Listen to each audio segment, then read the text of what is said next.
All right, welcome to Social Distillation, the submarine still of the internet, where we will attempt to drop the bead and pour white lightning straight on your brain. So, what's the white lightning today, Samo? Well, we had talked about a lot of things to talk about, and I came across this morning. My 600-pound life star Gina Marie, I guess it's Crassley, dies at 30. And if you switch to another headline, not that long ago, just about a year ago, another star of My 600-Pound Life dies at 41. So I figured we could start with obesity. We'll touch one of the third rails.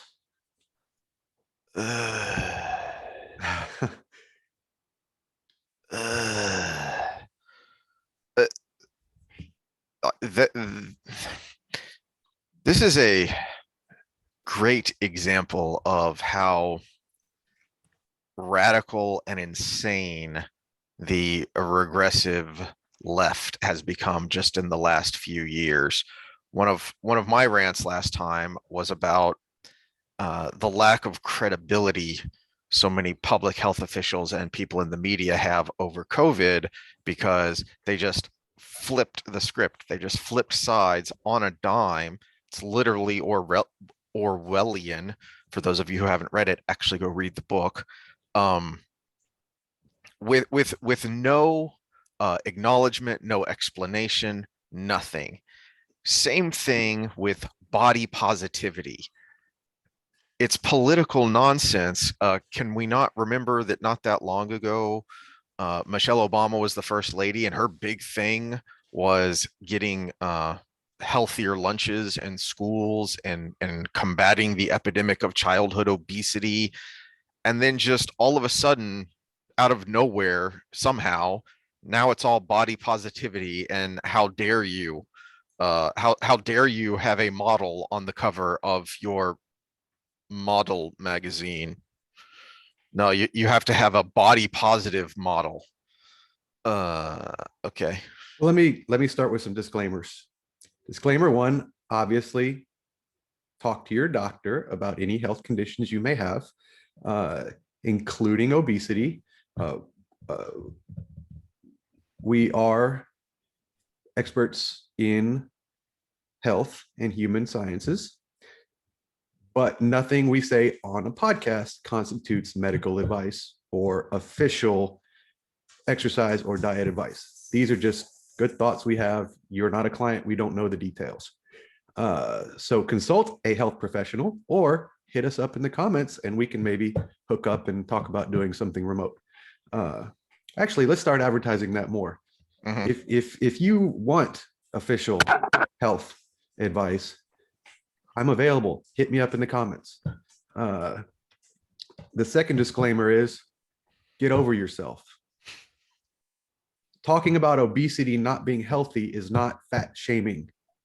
Neither, in the same way, when we say the treat yourself crowd is actually a detriment to the mental health discussion.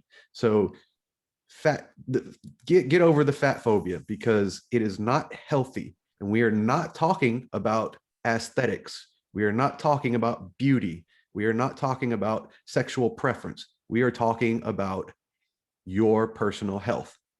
And these are obviously extreme examples that I brought forward. 600-pound person is an extreme example, but it's also, I mean, dying at 30 is also extreme. So maybe we have a trend line there. Dying at 41 is also extreme from obesity related illness. So, well, in your 40s, it's not nearly as extreme as your 30s. If you've been obese your whole life, the strain that puts on your body, you are looking at, okay, once you hit 40, that clock is really going to start ticking. mm-hmm. so that's the disclaimer. We're not giving you official medical advice, and get over yourself.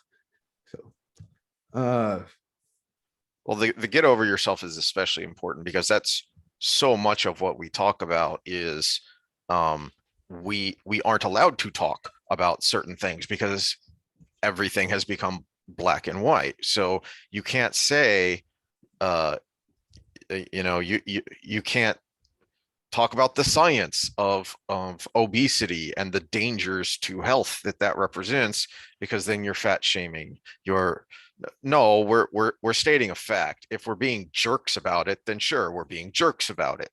But that's different. That's a separate issue from uh, the general idea of giving advice or pointing out facts. Yeah, and on an extreme level, we have our example we just presented, and it's an example of someone who not only was enabled to become, I mean, this is beyond morbidly obese. This sick, there is no frame in the in humanity that is made to carry 600 pounds of weight. The Mountain is one of the most massive people in the world, and he's only in his 400s, you know, and it's a lot of beef. So there is no frame in this world made to handle 600 pounds. This is an unnatural amount of body fat, which was enabled in part by society and enabled to extreme. She was a Hollywood celebrity because of her weight. But now we look on a different level, our own daily lives. How much do we enable someone who is living an unhealthy life? And I'm trying to decide exactly what road, because I want to segue something later. And one of the things I do in coaching is one of the mistakes of the fitness and nutrition industry is the way it's presented in kind of a demonizing different foods and different modalities of exercising, or over glorifying others. And I wanted to take this kind of from an evolutionary standpoint. Is it's kind of important psychologically to realize that it's okay that I crave these unhealthy foods, because we're built to do that. And one of the disconnects in health, with especially here in the United States, which is actually a testament to how good we have it, is the fact that what we crave naturally for survival is so readily available, we go to the other extreme. And being okay with that actually helps you kind of cope with the process. Just like an alcoholic, being okay with the knowledge that, oh, there's underlying factors that are contributing to my alcoholism, whether it be childhood issues or work stress, et cetera. And when you're okay with that, you start to look at those things and, okay, how do I account for those things? So that's an important psychological, and this actually goes away from the fat shaming, because I'm not shaming you. We're designed to overeat. But now let's get past that and take the next step and say, okay, so I'm overweight, so how do I mitigate that? Or I don't want to be overweight, so how do I mitigate that? I also think we should also kind of start with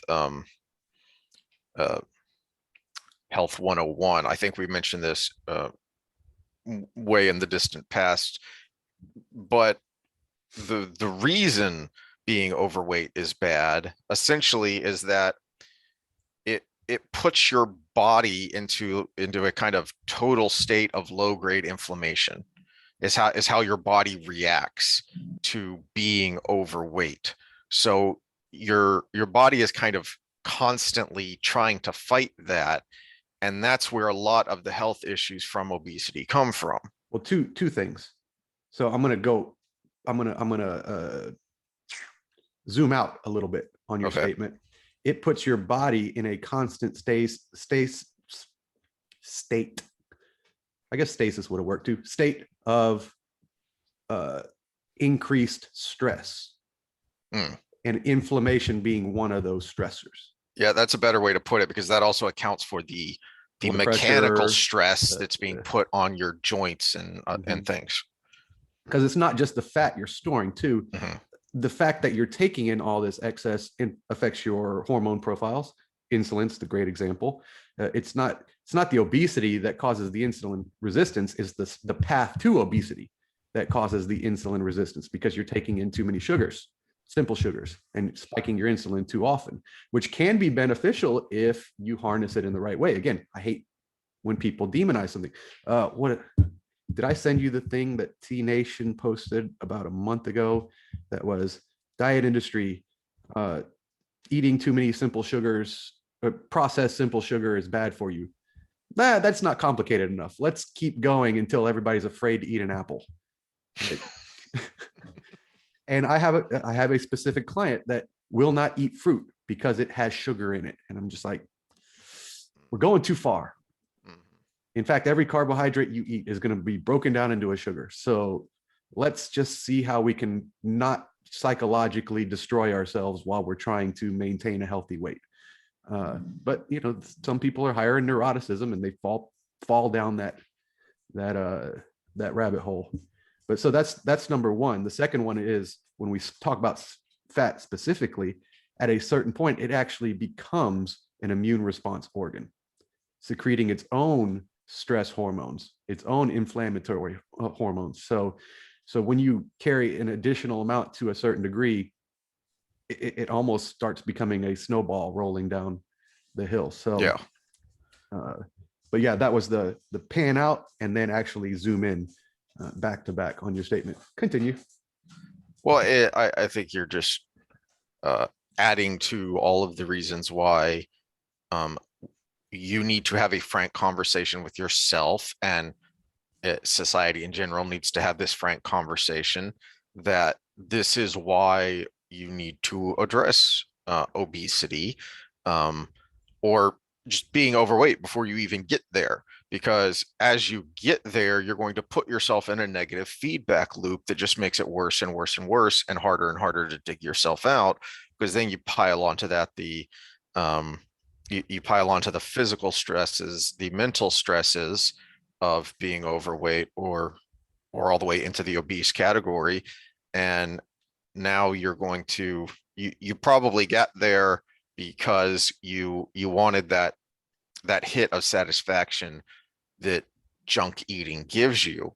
Well, now you keep craving that. So it's the same way an alcoholic drinks more and more and more, because you get to where you need that hit of satisfaction that you get from that crutch. Yeah, the dopamine hit.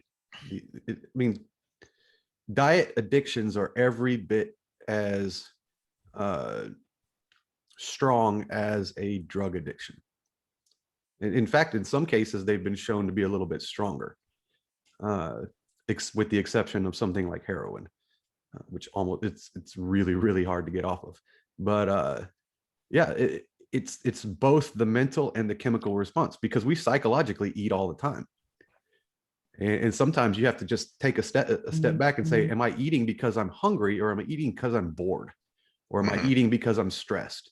It's a great stress reliever because it's supposed to make us feel good to eat, because we adapted in a way where we didn't get to eat every day. So again, the problem is not that I have these cravings, it's that it's readily available and I have to take steps to not fall prey to that available nature. And if that step is I cannot resist Oreos, once I have one, I eat the whole thing, well, maybe you just have to not buy Oreos. Make sure they're never in the house. If you're one of the people, and I again, client experience, where I'm eating right, I just don't know, and then the wife tells you later, yeah, he gets up in the middle of the night, sleepwalks, and eats pizza. And I just want to look at him and be safe. Why the hell is there pizza in your house then? Why his sleepwalk eating habits should at least be a bunch of kale, or some lean turkey or something like that. Yeah.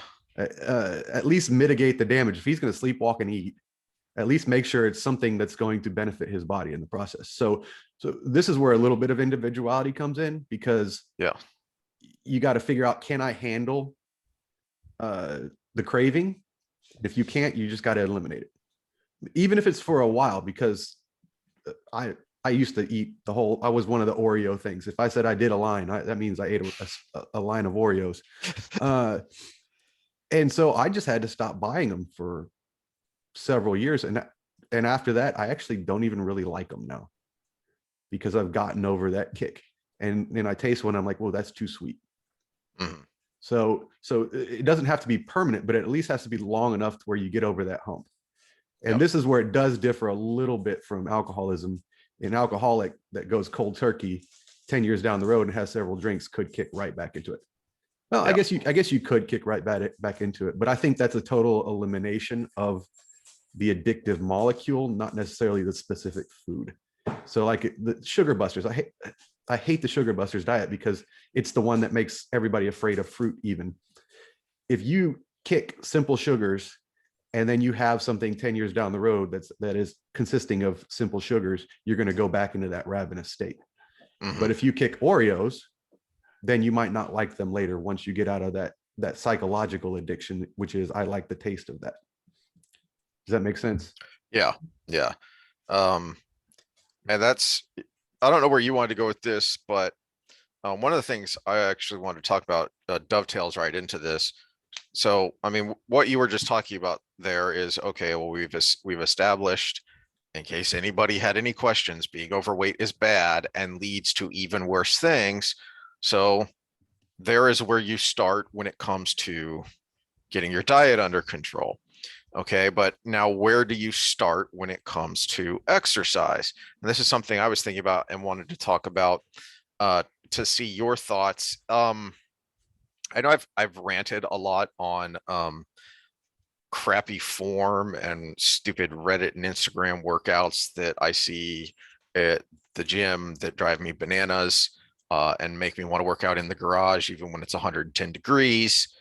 Um, but it is a positive that thanks to things that started out good like CrossFit and then got stupid, there has been a shift in fitness generally that I think more and more people are looking to strength training as their way to get in shape and get healthier.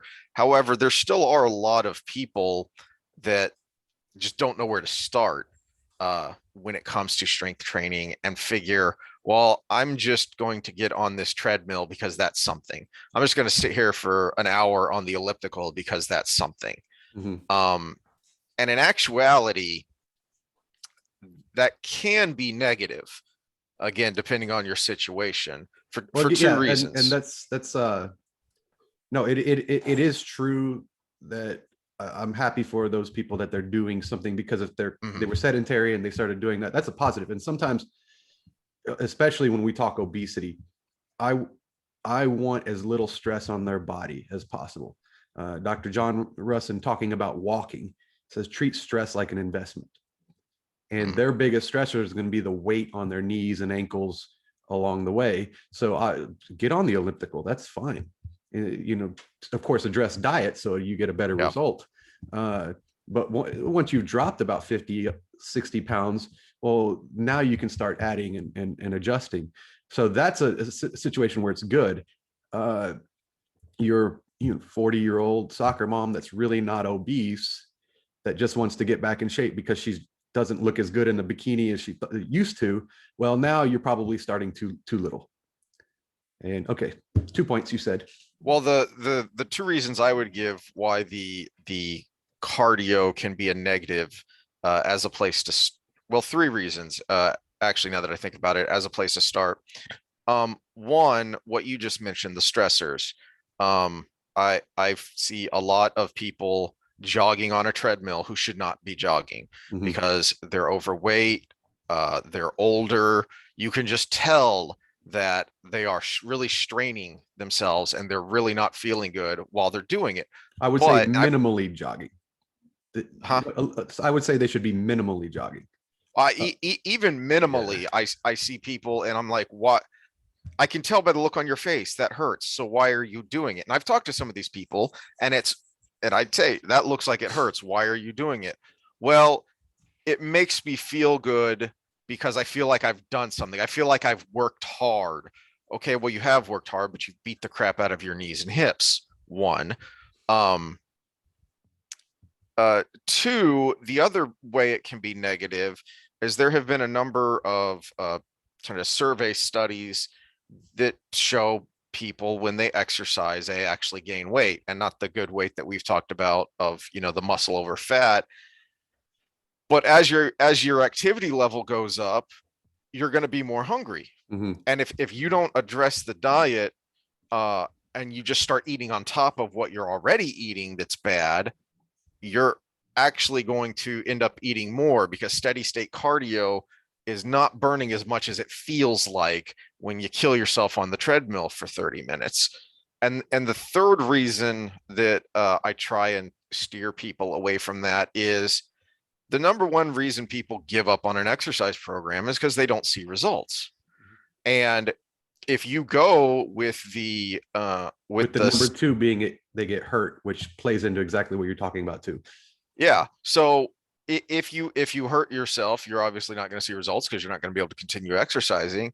But also, unless you're very strict with your diet, and by that I don't mean you cut your diet down to 1,000 calories. No, I just mean you're very good at maintaining that caloric deficit and sliding those calories down as you lose weight.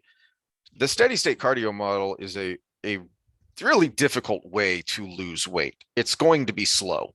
You're not going to see the results quick enough to keep you energized to keep going mentally. CrossFit. Back to CrossFit. Hmm. So for those that don't know the CrossFit story, when it originally started, they had a pyramid of values.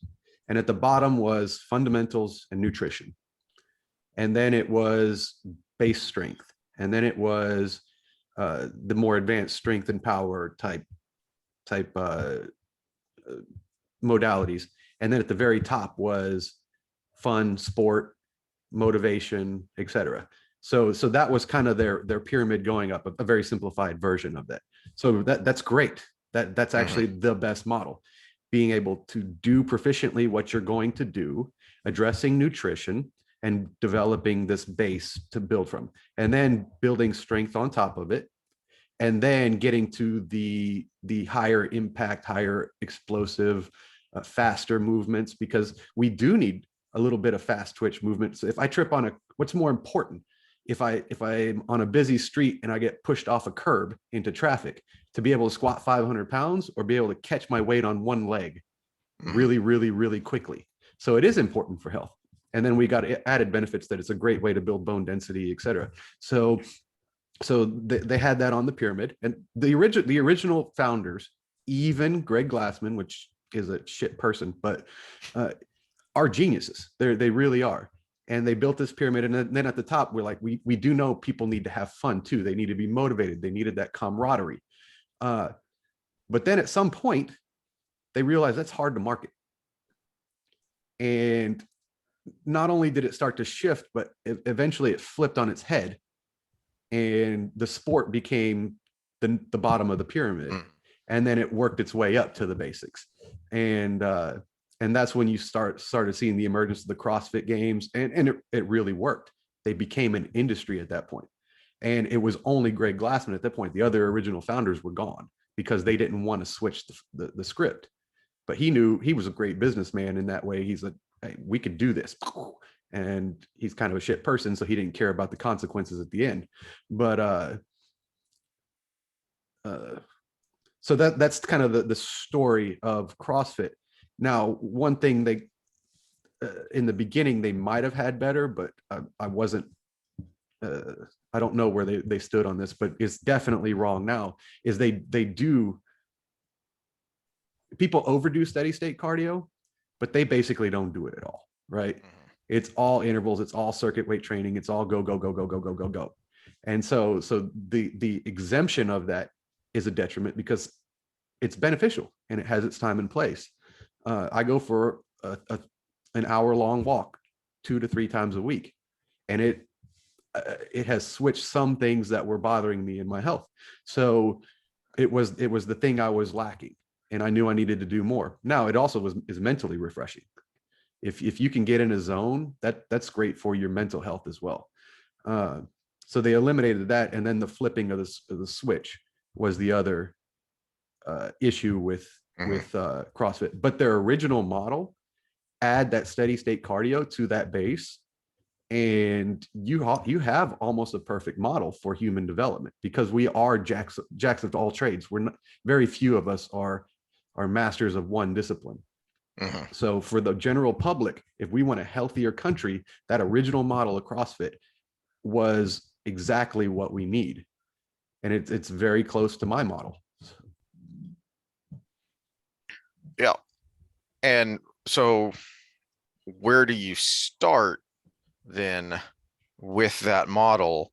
And I think we've kind of addressed this before of, well, just pick basic weight training exercise. The more basic, the better. And by that I mean your vanilla multi-joint big muscle movements. And Let's look at this from a gym perspective. So the professional down, because the general public, they have to get their information from somewhere. So if I say start a weight training program and you don't have availability to me, you're going to look online and say, what do I do? But that the base of the pyramid, where I would adjust theirs, is the steady state, the general cardiovascular and muscular endurance, the nutrition, and then the form and technique, right? So that would be the base of my pyramid. And that includes a mixture of steady state cardio and circuit weight training. Right? So if that was the base of my pyramid and someone says, okay, good, circuit weight training, there's some weights, what do I do? So from the professional down, if it's the individual, I think there should be, when I said the psychology and the physical training aspects there should be some hybrid that we come up with that's even greater than what we call sports psychology now. I would include nutrition in that. We need to be a licensed profession, first of all. The fact that you can have a high school diploma, get online, do a form online, and take a 20-minute quiz and get a personal training cert is ridiculous. And you can put 400 pounds at someone's feet and say, lifting, that's a great idea, after getting that cert, and have almost zero liability. That's a problem. We need to be a licensed profession, but in doing so, it includes all those other two parts. And as a gym, it doesn't have to be an individual coach of each. You should, with your package of product, should be able to include all three of those things, even if it's different professionals doing each of those things. You can hire specialists in those areas, or you can have one person who's really good at all of it. And so from the professional down, that's how probably the shift should be, including your big box gyms with general recommendations. Okay, you paid your $100 registration fee and your $50 a month. That registration fee covers this basic packet of information you can follow. You need more help than this packet? Buy a trainer. So part of it is the model. We do not make good fitness advice generally available. Part of it is because the ease to be a professional. Yeah. So you get a lot of trash out there, and part of it is the real professionals out there haven't gone into the correct model. Yeah, I think that's a good point, because I was sitting here trying to think of, all right, well, we tell you you need to incorporate strength training, and then there's the person out there going, okay, well, what do I do with these weights? What does that mean? Because, again, I've talked to these people that is either I don't know how to lift weights and I'm afraid of hurting myself. That's a legitimate concern. Or the other concern I've heard is, I don't want to look silly. I don't want to look awkward. I don't want to embarrass myself because I don't know if I'm doing this right. Mm-hmm. And so that is also a concern. This And is where a little bit of shaming comes in too.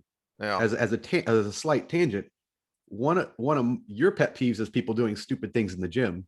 One of mine is the online gym fail, Instagrams and Twitters yeah, and Facebooks, because a lot of times I see a video and I'm like, that's a legitimate thing. I don't know the context. I don't know what their trainer's purpose is. They may be doing it out of context, but that thing you are filming and making fun of this person is legitimate. I saw someone doing a speed skate exercise. They were hopping back and forth, and it was like, oh, gym fail, blah, blah, blah. I'm like, well, we use that with athletic training all the time. And I use it in my fitness because it's a great way to develop that lateral hip power, which can be life-saving to some degree. Mhm. And it also is great for developing your hips and the neck of the femur, which is what breaks when you fall and break a hip, right? So in the right context, that's an amazing thing to be doing with your client. And if that's an advanced trainer, they're doing the right thing and they know more than you. Mhm. But it's on this, million follower page as this is stupid. And so someone out there is like, oh, I do that exercise sometimes. Maybe I'll not do that now. Yeah. So a lot of times I see something that could be perfectly legit, and I'm like, in the right context, this is not a fail. Stick with people trying to lift too much weight and looking silly, or uh, someone trying to do a handstand on 5 dumbbells stacked on each other and falls and almost breaks their neck. Stick with that crap. But legitimate exercises, I hate. This is where actual shaming comes in, and it's on a large scale, and it Yeah. scares a lot of newbies because they're like, well, I was going to try that exercise, but Yeah. Or I don't want to accidentally end up like that. yeah, And that's kind of where I was going of, okay, well, how do you get started? Uh, and the only thing I can think of is you've got to keep an eye out. You've got to look for several sources, as we say with everything. Find several sources, but look for people who are specifically talking about, beginners guides, starting stuff, whatever. Because when you talked about sifting through the trash, um, there is a lot of garbage out there because of how easy, not only how easy it is to get a certificate to be a personal trainer, but then now how easy it is to get online and get a following. yeah, And it was, I've shared some of the videos that I've watched on YouTube with you, and we've critiqued them and whatever. And probably the biggest problem I see with a lot of them is some of those videos are good for you and me, but if somebody's just trying to figure out how to start, that's terrible. So on the opposite end of all the garbage, I feel like you have a lot of people that are getting more and more into minutia because they're trying to find something new. They're trying to find something to sell. mhm. Trying to find something to get your attention if you're some kind of fitness junkie or follower on social media. Well, this kind of leads to where I wanted to go with the diet and exercise today is we're out of our realm of development as humans. The reason we have to exercise is because we do not have enough physical stress in life. Mhm. Uh, Grandpa didn't exercise, but that's because he was hauling bales of hay. well, this is a personal anecdote. My grandfather died when he was 98 years old, and it was a quick decline. So he was farming regularly every day up until about a month or 2 months before he passed away, because he fell and hit his head. And once he hit that wheelchair, his body just declined because he was Yeah. 98 years old. But he'd always ask me, what do you do in that stupid gym of yours? Every time I'd go visit him before that. And I finally had an answer. The last time I got to talk to him, he said, so what do you do in that gym of yours? And I said, Grandpa, the things you did on the farm day in and day out that kept you up and about for 98 years of your life and outworking people that in their 40s when you were in your late 90s, people don't do that. And if they've got a desk job every day, they don't have time to spend all day doing that. So Mhm. I've got to take all of that work you're doing, condense it down to an hour 3 or 4 times a week, and not hurt somebody. So that's what I do. And he said, oh, that actually makes really good sense. And I was like, that's exactly what we're doing. So we have to exercise because modern society has eliminated the need to work with our hands and our bodies day in and day out all day. And add to that the readily availableness of food. So the reason we were working day in and day out was Mhm. because we were we needed to supply food to our families and ourselves. So whether that's being a hunter gatherer or that's a farmer, we have outstripped that to such a degree that our bodies don't know how to handle it. So when you have an exercise program, you're fitting in a day's worth of work, uh, and we're made for all of those different things. Walking, dozens of miles to get to food. But then when you get there, exploding to get the food, to have a high degree of power. In fact, the highly efficient developmental human, a lot of people talk about raising your metabolism, et cetera, in fitness. The highly developmental human is probably a low metabolism human that can create power when needed. That would be the best survival machine, which is also, on a side note, why we have a tendency to be lazy. Because if we're not in that moment, look at the animal kingdom, when they're not in the moment of gathering or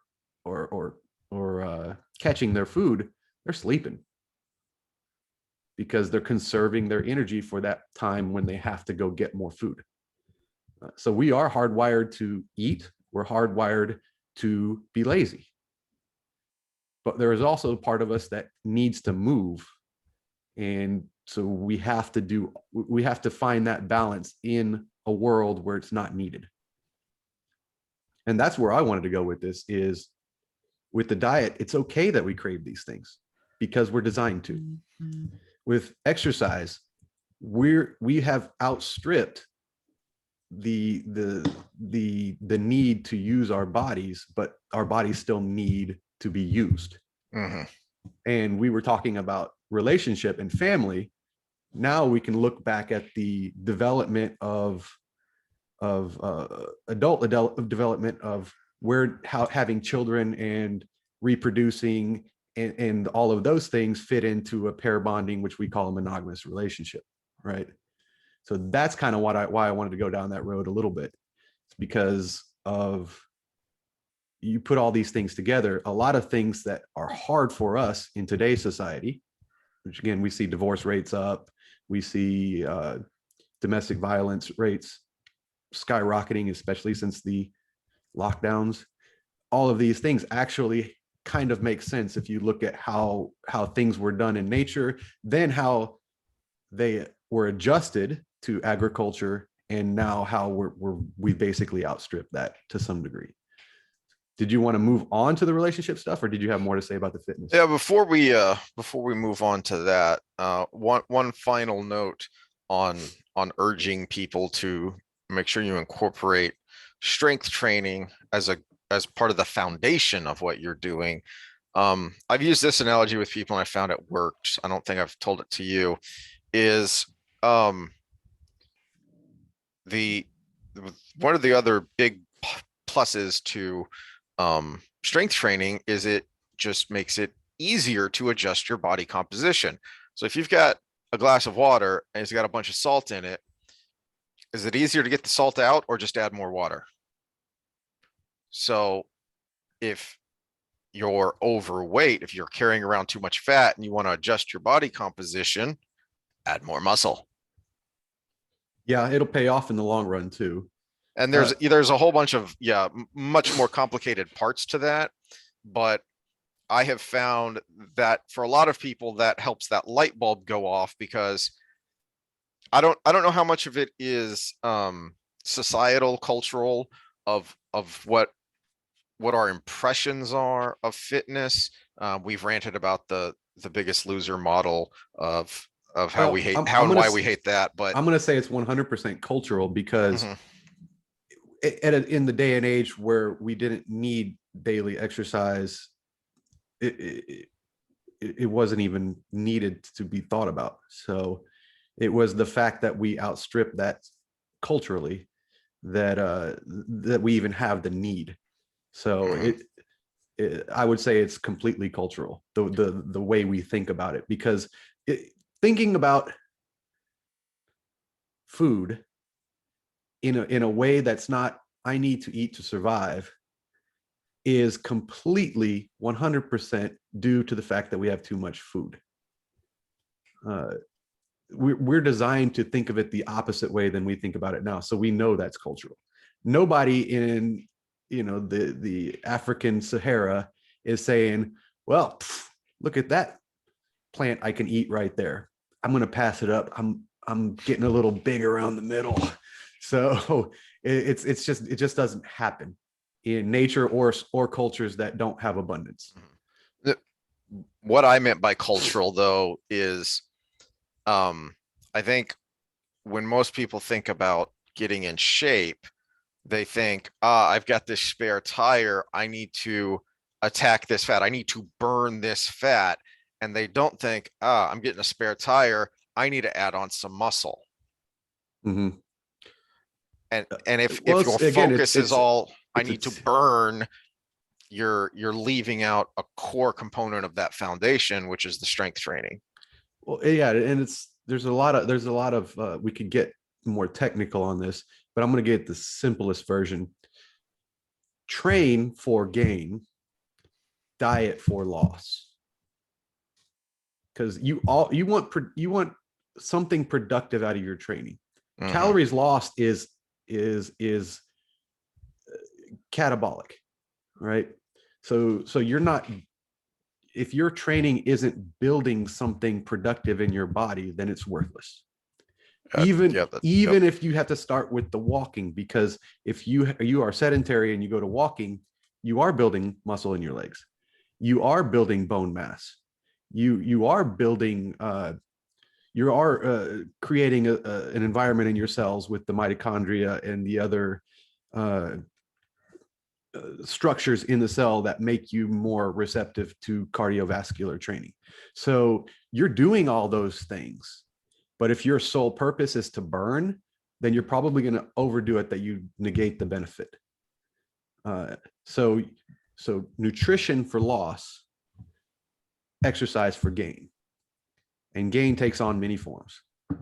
So That's a much better way to phrase it, and a good place to end that particular discussion. So let's take a little break and then come back and we will talk sexy time with Samo. Okay, so time for sexy time with Samo. We said previously that we are going to talk relationships, and so we're going to talk some relationship stuff. Mostly, I believe, Samo had some extra thoughts on as a follow up to what we were talking about last time of polyamory and monogamy and whatnot. yeah, like you said, we kind of slightly debated polyamory and monogamy, but I wanted to do a little something on the specific monogamous side. So kind of a why we do pair bond, uh, why culturally we have certain ideas on how it's supposed to be done, and then some of the underlying traits that we share as humans that might make sense of a lot of it from a cultural standpoint, but also might help bring a little light on why it's difficult to do from a cultural standpoint. As we talk about in our fitness and our nutrition and our cultural social episodes, the cliche is sunlight is the best disinfectant. I like to say awareness is the closest thing we have to free will, because if you're not aware of the things that affect how you function as a human being, they're going to continue to function to create, help you, or to push you in the way you live your life. So for the example of nutrition, if you're not aware that your body craves sugar, salt, and fat, then it's hard for you to combat the fact that you crave these foods. So the same thing can be done with how we developed our relationship kind of model, and especially, I guess I wanted to talk about the Judeo-Christian model. And the things in our nature that might be in conflict with that in today's society, because a lot of things have changed since 0 AD, right? We talked about in our last discussion, one of the things I brought up was the cyclical nature of having children, and how one of the benefits to just continuing to have children is it assists the pair bonding relationship, because you keep renewing this cycle over and over again in a positive way until you're too old to have children again. So therefore you're not going to be producing the hormones that make you want to procreate anymore. And that's part of where we're going to go today. So that was from some of the study I did on initial relationships and the hormones involved with sexuality. But then I came across something else a little bit later, and it's a lecture series on midlife crisis. And it's actually a really good series, and you can just watch it on YouTube or listen to it, is what I did. And it kind of sheds some light on a lot of other things. So one of the things was, it's the male midlife crisis is specific to Western culture. No other cultures in the world experience this same thing. And why is that? Well, now you've got questions. Why do males in Western culture experience a midlife crisis? Why? So we go down that road, and what they found was it's actually more associated with the age of your children than it is with the age of the male. And it's when your children go into adolescence that the older male tends to go into what we call his midlife crisis, where he starts rethinking things. So again, why is it specific to Western culture? Well, our timelines are all messed up. So how would you describe a zero AD agricultural Judeo-Christian family dynamic? How do you mean? We'll kind of give a timeline of how it would have developed. You have mom and dad have children. Yeah. And of course, multiple children, because there was no such thing as birth control back then. And it actually was beneficial to have multiple children because they died a lot, right? So they had multiple children. Those children are growing up. And when they get to a certain age, they're going to marry, right? And at that point in time, they would marry into or out of a family. And different societies did it different ways. The male would go to the female's family, or the female would go to the male's family. So they became one big family. And then they would procreate and then have their children, and on and on and on and on in this generational cycle, right? Yeah. So I'm the dad of the original couple, right? I have a few children. My cycle with the sexual cycle continues because we keep having children at that about 3 to 4 year range every time, because that's how it worked on average. And by the time that that fourth 4 year cycle comes around, one of my children is getting married and then having children, and I go into grandfather mode. And so from a biological standpoint, we are hardwired not to have children, but to have children that have children. Does that make sense? So the conclusion here is that the midlife crisis is the gap between when your children become potentially fertile and when they actually have kids. Yeah. Let me add a little strength to my argument and then bring me back to that thought. So if you had to guess, at what age is it most impactful on the parents to lose a child? I'm going to guess early teens. Early teens. And there's two reasons. First of all, you've just invested 12 to 14 years of parental investment, energy investment, genetic investment to this child. So there's that. But then they are just reaching the age of reproduction. And that actually is supported by the literature in where I'm on page 5, so we'll come back to page 5. Couples at risk of following the death of their child, predictors of grief and depression. So the greatest predictor of grief and depression was the age of the child. And the younger they were, the less impact. The older they were, the less impact. that right there in the middle, adolescent age, was the most impactful. So the literature supports what actually makes sense. You've got a lot of investment in a child and they're about to reproduce. And so we're hardwired to make children that have children, not just have children.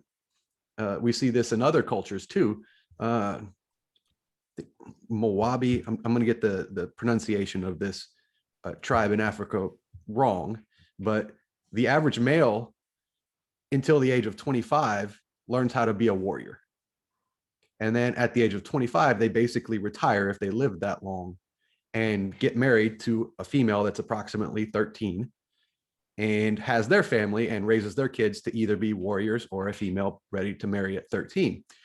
And if they, when a male is born, there's kind of a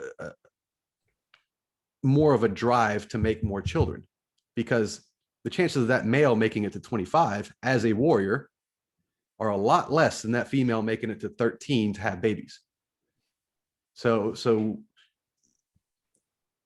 the drive to procreate is to procreate children that also procreate, because now you know you're continuing to follow your line. So back to our previous discussion, of course, we had more children, partly for survival. The other is we'd had no birth control. So if you wanted to mate with your wife, you would probably end up having another child. And now we've got this cycle where as a male and I start reproducing, I can stay with the same system, because by the time I stop reproducing, I am in grandfather mode.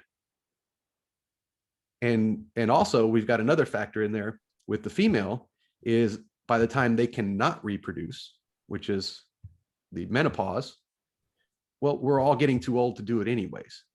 So the gap between menopause and death was a lot lower. And she's in grandma mode during that time. And so now we go fast forward to modern society. The timeline isn't young teens starting to procreate, with parents starting to shift to that, take care of the progeny of my progeny. And we have all of these gaps in time. So I'm 25 years old. I get married. I'm 30 years old. I have a child. I'm 45 years old. My child is an adolescent. So for the male, I've already done my job. They're mating age. They could do it if they wanted to. They could have a child. And this is all subconscious. This is hardwiring. This isn't culture. So this is where culture conflicts with hardwire. So culture, 15, too young. I'm telling my kids, stay in school, right? Go to college, get a career, and then think about those things. But they've already partially gone through puberty. They are sexually viable. Keep adding to the list. So in nature, I've done my job.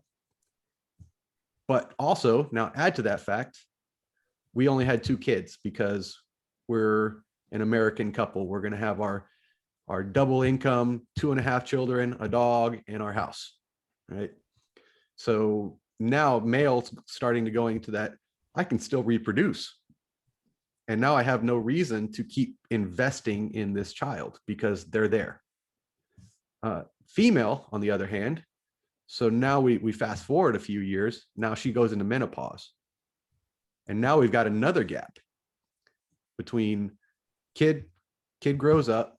I skipped a step. Kid grows up, kid leaves the house. So now we've got the empty nest. So this is step number 2. So now we've got empty nest with mother, which is a very high contributor to female in their late 40s, early 50s depression. We go a step further to menopause, and now we've got another 30 or 40 years before you're going to die. So modern technology, culture, all those things you want to add into it has changed the benefits of the system we had for this long-term pair bonding relationship. Does that make sense? And that's those are the thoughts I wanted to throw out there, because I want to hear your thoughts on that as someone who takes it from more of a societal, cultural standpoint instead of the biological standpoint. And the second point is, if you want to stay within that cultural norm, awareness is important of why I am feeling these things at this time. Why am I a 45-year-old male and all of a sudden my loins are on fire again, right? Why am I getting depressed as a female uh, because my kids went to college? Why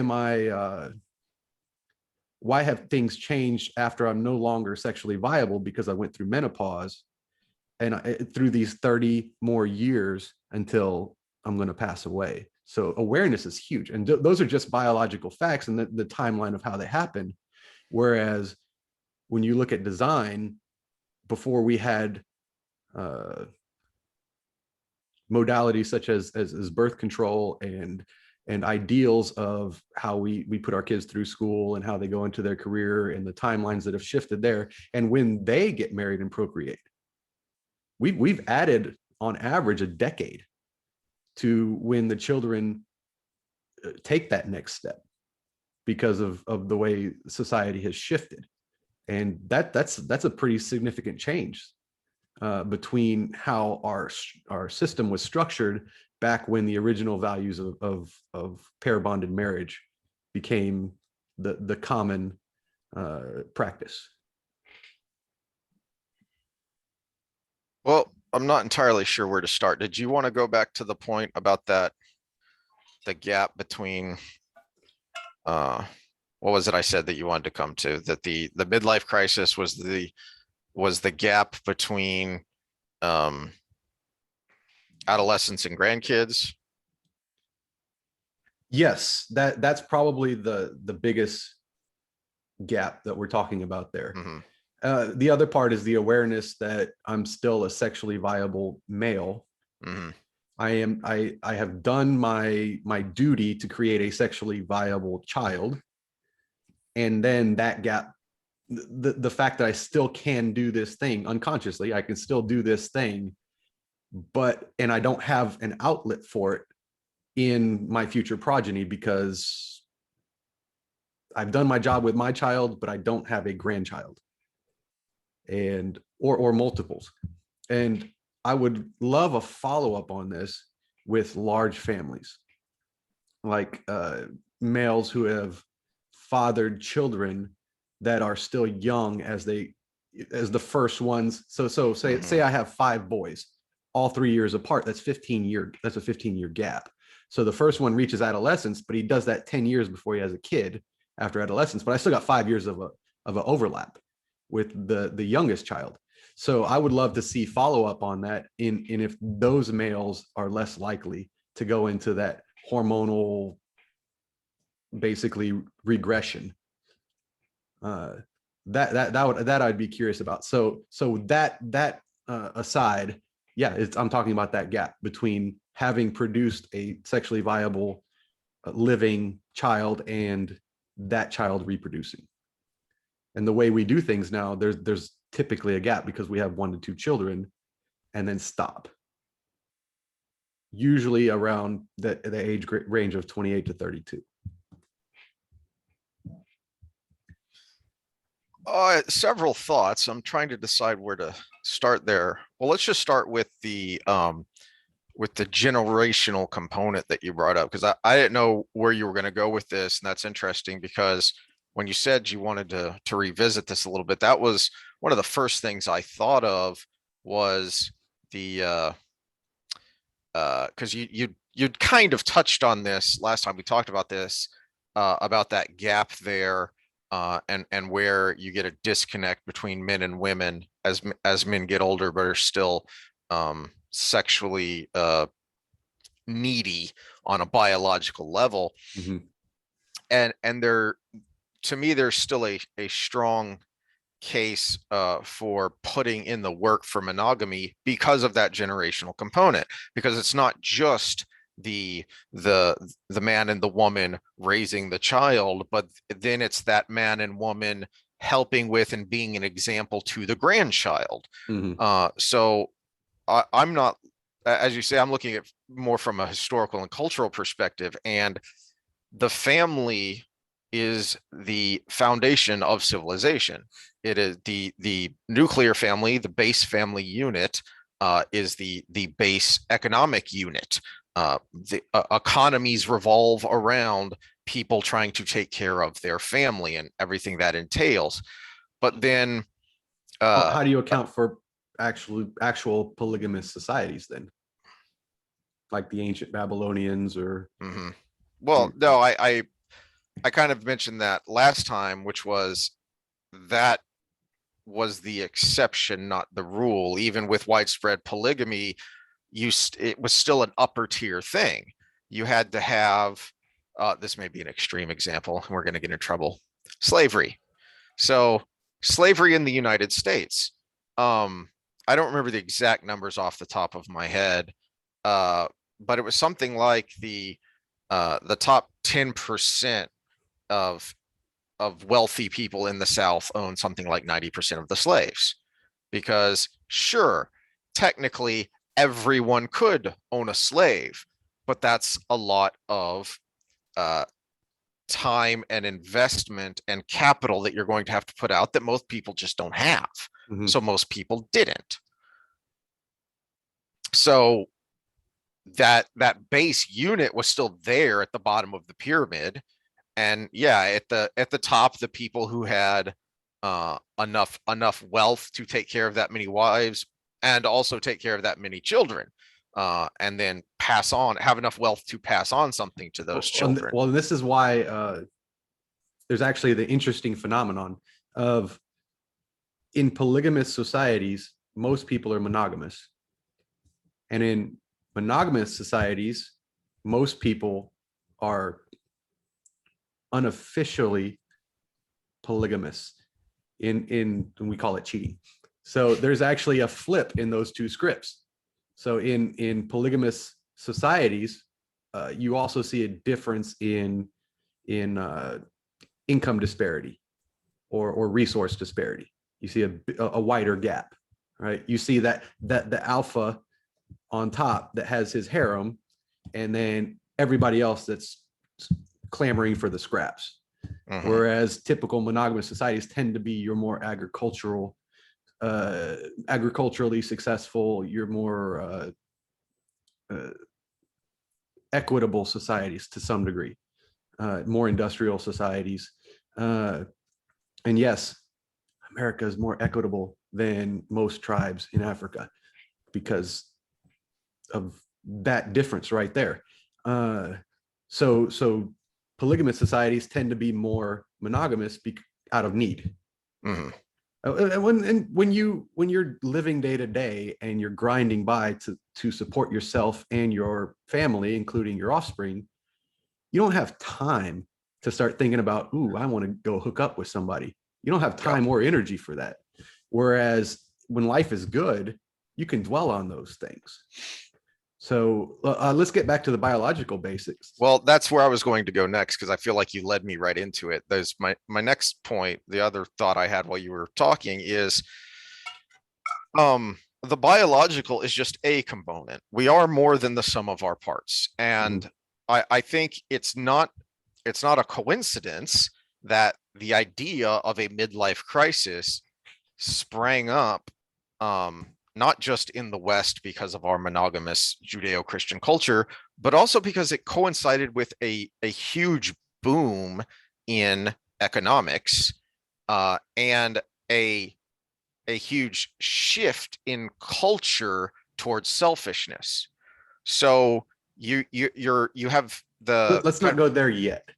okay, well, Yeah, let me biological basics for those that may have missed previous discussions. There's two successful strategies for creating viable offspring when it comes to male contribution. I mean, females have a big investment no matter what in mammals, including humans, because they have to create an egg, which is more demanding than us creating sperm. They have to carry that.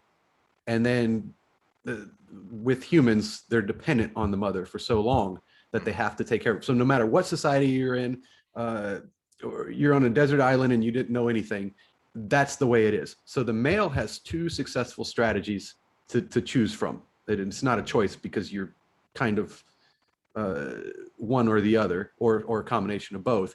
Is the most successful strategies are less children, but taking care of them, or just producing a massive amount of children, and some will survive and some won't. So those are two successful strategies. And the taking care of them is what I keep referring to as pair bonding, and the just spreading your seed is the extreme of tournament. And humans are a spectrum in between. And when we talk society, and this is why I went way back to the Judeo-Christian model, is obvious. These things develop because they are successful strategies at the time. And so I brought up the model earlier with the 0 AD, and this probably went up to the Dark Ages, at least up to maybe even the Renaissance. And this is where your point will come in after that. Is it was a successful strategy, and became it filtered into religion, because as we've gone through with our Peterson discussions and everything, these people compiled things that were successful for pro-social behavior into these texts, because of that timeline. Mating age, married, have children, have children, have children, have children, have children. By the time you're done paying attention to the previous one, grandchildren, grandchildren, grandchildren, grandchildren. And if you live long enough, great grandchildren, great grandchildren, great grandchildren. And so we had this pattern that made it a successful strategy, but we've changed the pattern. And part of it is luxury, because we can. Because I can have 2 children and have a very high, or even one, we settled on one, have a high degree of success of that child making it to a mating age. Whereas that wasn't the same 1,000 years ago, even 500 years ago. So we can do that because we have that luxury. But now we have these gaps where I'm wired to do one thing, and I'm sticking to the pair bonding side. We're wired to do one thing, but we're in a situation where that wiring is kind of thrown off. And anytime our biological wiring is thrown off by something in our environment, either we're really good at adapting, which some people are, or we're left wondering, and that makes this, that creates an internal environment that leads to a lot of other emotional issues. So, okay, now go on to your rant. Well, okay. So now I have more thoughts here. So let me see if I can streamline it all together. Where I was going is that you brought up the midlife crisis lecture series, and where that comes from, and it's but again, we are more than the sum of our parts, and the biological is only a component. So it is also a component that when this concept of the midlife crisis came about, it's also because people had way more money than they'd ever had before. So that was also a luxury. It's okay, I'm a man, I'm sexually viable. I'm also really selfish because that's the way our culture is trending.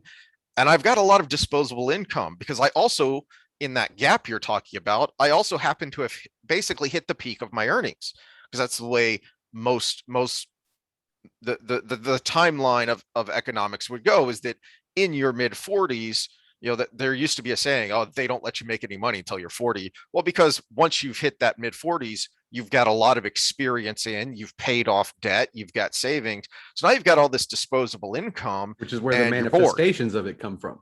So which is where the manifestations come from. So I've got disposable income, you buying the nice, fancy, fast car, I've got, I'm still young. Well, they tend to start exercising again to try to be in shape again. I'm still sexually viable. Well, that opens up a new can of worms. uh, helped by those first two, usually, because I've just lost a bunch of weight. Mm-hmm. I've got money, and my wife's not paying attention to me, but I still can get it up. So all of those things play, and that's a pretty good cocktail for something going wrong in a Well, my gap of point my time point is that that you're we saying the pair bonding model doesn't work anymore no because no of no no no no you okay. misinterpreted what I said. You've straw manned me. I in the beginning of this Mm-hmm. conversation said if we're going to have this pair bonding model, we have to account for the things that are different Mm-hmm. Okay. versus when it was actually a highly successful strategy and the rules were written. So when we talk about the tournament end of it, I'm gonna speak specifically more to what we talked about last time, which was the open discussion about polyamory or polygamy. When we talk about the pair bonding model, there are still things that can go wrong along the way, even if you are a pair bonding tendency individual. Because of these gaps, you're going to have things go on in your body that you can't even explain, but are wanting to push you in another direction. Okay. Well, even still, that then if that's what we're talking about, then also be aware that there is more than just the biological. The biological is that subconscious trigger that you might not know about, but there are also things that are influencing you as you hit this point in your life cycle. And Well, the we're kind of biological, talking. yeah, the awareness is about the biological trigger. So if I'm in a room filling out a questionnaire and there's smelly trash in the room, I am more likely to negatively answer the questions. But unless I know and I know the trash smells and I know I'm going to negatively answer, so now I've automatically bypassed that system because I'm aware of it. So awareness of the biological is the hack to living in the current social stat. So I think you're oversimplifying though. That's why I'm trying to bring in Okay. So let the me say other it's the first. factors It's the here. first step. Observation is the first step in the scientific method. Awareness of self is the first step in not making bad decisions. How about that? Okay. Awareness of the underlying self. So these things can affect me. And now you could take a step back and say, okay, am I feeling this because it's the right thing to do and it's a rational decision? Or am I feeling this because something triggered me based on XYZ? Same thing we talk about with the limbic response versus the rational response in politics. Awareness of this can affect me is the first step to being able to take that step back. Because if you're not aware of something that can affect you, then you have no brakes for that limbic system taking over. Yeah, that's going all the way back to the second episode where we talked about uh what's his bucket and mob mentality. And I'm having a brain fart. I was just reading up a few weeks ago on the guy who is Douglas the Murray, huh? Douglas Murray and mob mentality, or No, no? no, no. You It's brought somebody the else. French guy, the French psychologist who wrote in the mid 1800s. There was another guy, and I'm drawing a blank. He's considered the father of both modern marketing and propaganda. So that tells you a lot about how that works. And he wrote in the early 1900s, and I'm having a brain fart on his name. But I mean, those were people who recognized it in order to manipulate people. Mm-hmm. So you do need to recognize it in yourself in order to not be manipulated. Mm-hmm. Uh, whether you're being manipulated by your own physiology or you're being manipulated by cultural pressures, you Well, and need to that's be yeah, cognizant of these things. that's why I wanted to have this conversation, especially around the time we had the conversation on nutrition Mm-hmm. and exercise. Is the awareness that I naturally have a tendency because of how we developed as humans can help you live in a time and an environment that isn't the same as when those developed. So the development of the pair bonding structure was a day and age when it actually made more sense. But I'm still, if I'm on that end of the spectrum, I still want to be in that situation. I just have to be aware of the parts of me that are disconnected from how we do it now. So Well, timelines have changed. That's the big thing. We've yeah, I'm got trying not to go off we, on a I'm trying not to go yeah. off on a tangent on that, because I think we've done that to ourselves to our own detriment, and we should shift back. But So that's you're neither saying we here should nor have more there. children?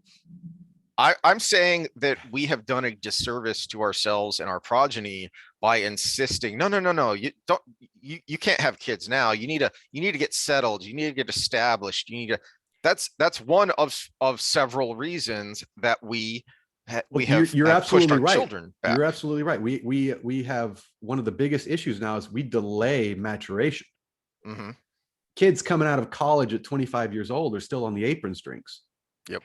Uh, and that's to a detriment of that child, because that's about the time their prefrontal cortex is finally fully developed, which is the part of you that adapts to the culture you're in. Hmm.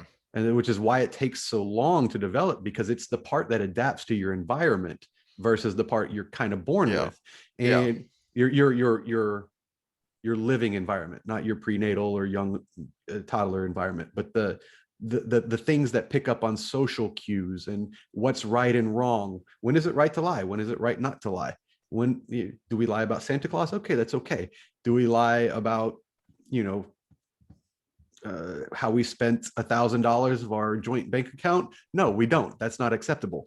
So that's what the prefrontal cortex does, and it's fully developed about 25. And we are now not even letting kids live an adult life till about 25 years old. Hmm. And so now they're entering a point where that would be developing to the stimulus that they're getting in real life, but it's already done. To a Yep. certain degree, it can remodel to a little bit, but not even close in comparison to that 15 through the adolescent through young adult time frame.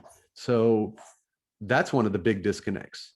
Again, for me, from a biological thing, is the lateness of how we let our kids develop. But that actually plays into the other too, because Hmm. we should have been, as adults, helping that develop to that adolescent age. But then we're negatively reinforcing that negative, because okay, so now we've slowed your mental development. So now you're graduating from college and you're just barely, you're legally an adult, but mentally you're not where you should be. You're not where generations past have been.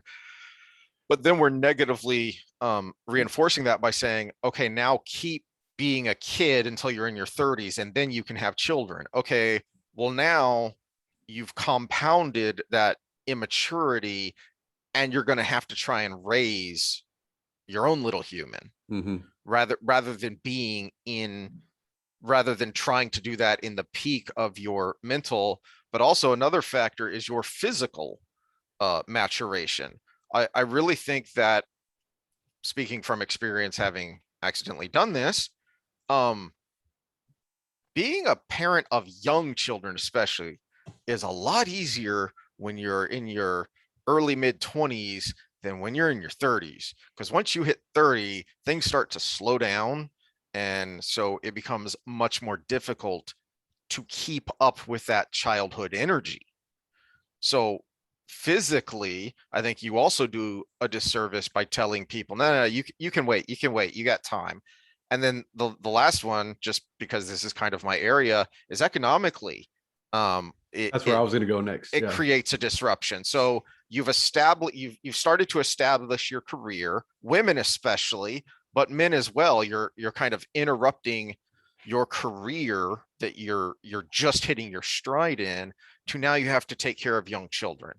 Okay, so Well, so not for the only that, woman, you're you you're you're get forcing complete. the woman to make a hard decision. Yes, I, yes. I'm at this point in my career, and gosh, I can be one of the most successful people ever, but I kind of want to have a child too. Right. And I So know that's going to take out, do I yeah. take maternity leave? How much maternity leave? Do I just stay home? Mhm. And then even for the man, that their decision isn't as hard, but you're still having to split your attention and split your time. So now you're having to work when you're probably really ramping up in the responsibility department as your career gets going. And now you're being pulled away from that because you've got kid things to take care of as well.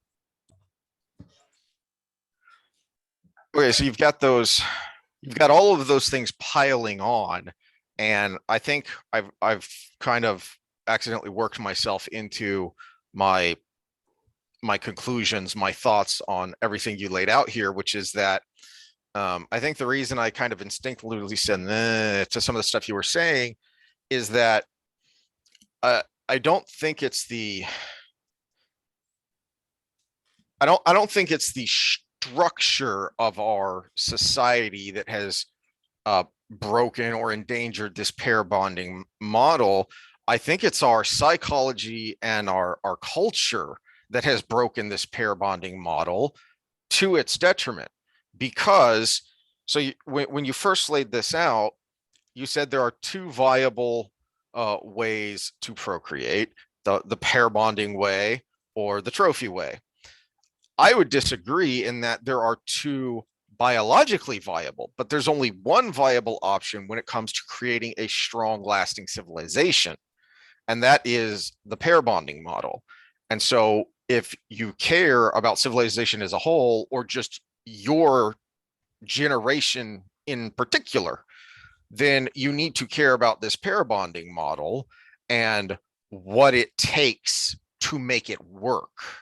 And one of those things I think that would make a lot of our society and our individual psychology a lot healthier is if we stopped pushing people to wait, get married and have kids later, and say, no, it's okay, grow up, be a man, be a woman, and get your life started. There's nothing wrong with that. There's nothing wrong with getting your life started earlier, even if that means you struggle earlier. That's what early life is about struggle, learning from those struggles and building on those struggles. Okay. Of course, I agree with some of that because learning and building on struggles is what we do.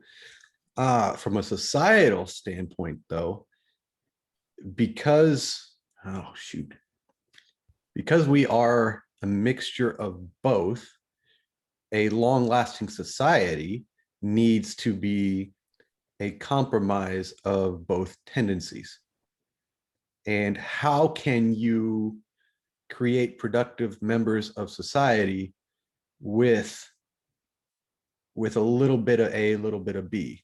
Because some people are going to be a little bit of A and some people are going to be a little bit of B. Uh, and if you err towards completely structuring it around the pair bonding model, what you're going to end up doing is all the people that are, we'll call the pair bonding A, all the people that are complete Bs or tend towards the B are just going to have social reject children because they're just going to do it. And they're not going to have a place in society because they're illegitimate children. So the best model for a giant melting pot like the United States would be something that accounts for a little bit of both and encourages the male investment in the tournament style individuals, but also is it also rewards the investment that the males that are more pair bonding are going to create. But that's kind of almost a side note from the discussion today, because I was actually more intending to bring awareness to the difference in timeline with how we do things now, that make it difficult to stick with the pair bonding style for people who want to do that. And that goes down to the structural biological, because that's something you don't think to account for because it's unconscious. And when you talk about psychology, it all comes down to brain structure in the end. Psychology isn't this random thing that we out of the air think of. It is based on how our synapses are connected, are developed, are grown, versus the hormonal profiles in our brains. So there is no psychology without biology. Uh, to that, I would say that yes, yeah, everything we've talked about here and requires talking, Mhm. which of course the killer of almost any relationship that dies is communication. Mhm. And so this is one more thing you need to communicate with your partner about. The best piece of premarital advice I ever heard, because it's true and because it speaks to the differences between the male brain and the female brain, is she's going to want your time, he's going to want your body. You need to know that going in. You both need to know that going in, so that the male can think, okay, I need to give her time, I need to give her attention, and the female can think this is his love language, this is the male's love language, is sex. Okay, this is Well, that's in general. mhm. Uh, a, which actually is a good. I think everybody should go ahead and go pay the money to. I mean, you can do it online now. You could pay a psychologist to give you a questionnaire and give you an insight of what your love languages are, personality types, as well. And I've gone ahead and paid those fees to have an analysis done on those things. And in general, yeah, you're correct, but there's more to it than that. It's deeper than Mm, that. So how does she want your time? Is it acts of service, which is one of the mhm. love languages? So is doing the dishes going to get you more more out of that relationship than buying her flowers? The nuance of it is going to be very important. Physical touch, sitting and cuddling is physical touch, which would play to the female end of physical touch. Some females are high in physical touch, but they don't want to have sex, they want to cuddle. A hug, does that play into it, or is it sex? So a deeper dive into those things. So yeah, we as males, we tend to be more sexually oriented, uh, and as females it tends to be more of a situation where they are looking for that pair bond because they're investing a lot in reproduction, versus the male. The male can go around and spread his seed, and if he has 100 kids, 50 of them will survive, and you just did better for reproduction than that person who had one child with one person. uh, so yeah, the female is looking for something that's going to reassure them of well, look at fidelity. So when a we talked about jealousy last time. The male is jealous because he wants to be sure of his progeny. A female is jealous because she doesn't want to be abandoned. uh, so yeah, to that point, that is good advice, but at the same time I think a deeper dive into that, because a lot of couples would be more successful if they just knew how to please each other. Well, that And was my point, is that yeah. that's a starting point. Really, all of the things we've been talking about are starting points to get you, the listener, to think about these things, but then also communicate these things, Mhm. communicate those thoughts with others. Well, which is Whether to the start of this conversation. I'm that 45-year-old male that's about to go through a midlife crisis because my kid's a teenager. Both my kids are teenagers or whatever. Maybe that's a good time to talk to your spouse, whether uh, and say, hey, things are getting tough. It might be a time to go to a couples counseling or something on the situation, or hey, how can we fill this gap? Maybe we take vacations. Maybe that'll work. mhm. Maybe maybe we just start going out on more dates. Maybe that'll work. And so that's what I say. Awareness is the first step. And all I wanted to do was present timelines that where these gaps can create problems without you even knowing it. And so the communication around those gaps might be the most important part. One of the most important part is to be aware and step back and say, why am I feeling this way? The second part is discussing that with your significant other in the pair bonding situation. Again, I really wanted to stick to just the pair bonding situation today because I know it is the model that 5% of this country is going to try to stick to, whether it's social or cultural norms, or if it's actually their biology, probably a mixture of both. And this is a PSA, I guess, of sorts. Well, in that case, hopefully we have helped someone with this sexy time with Samo. Sexy time with Samo. Yeah, goodbye, folks. I have stopped.